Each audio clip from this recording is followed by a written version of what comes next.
अस्सलाम वालेकुम मोअज़्ज़िज़ वालिदैन। आज हमने मूवर्स में जिस हर्फ की मश्क की और बच्चों को जिसकी पहचान करवाई वो है तोय।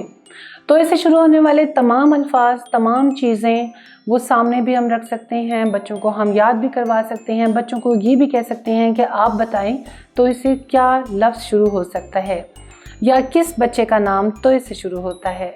और बच्चे जो स्कूल में या कॉलेज में पढ़ने के लिए जाते हैं तो उन्हें क्या कहा जाता है? तालिब इल्म। तालिब बहुत से अक्सर लोगों का नाम भी होता है।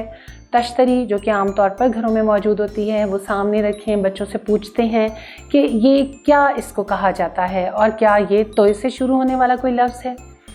या तबीब, डॉक्टर आमतौर पर हम उन्हें कहा जाता है, हमारी आम ज़बान में वही इस्तेमाल होते हैं, लेकिन तबीब असल लफ्ज़ है और तबीब तोय से बनता है। तो बच्चे बीमार हों तो किसके पास जाते हैं? तबीब के पास। इस तरह की बहुत से अल्फाज जो हम अपनी रोज़मर्रा में बोलेंगे, आम तौर पर बोलेंगे, उससे बच्चा ज़्यादा आसानी के साथ सीखेगा। उम्मीद है कि ये वीडियो आपके लिए मुआविन साबित हुई होगी। इंशाअल्लाह ताला अगले सबक के साथ फिर हाजिर होंगे। तब तक के लिए अल्लाह हाफ़िज़।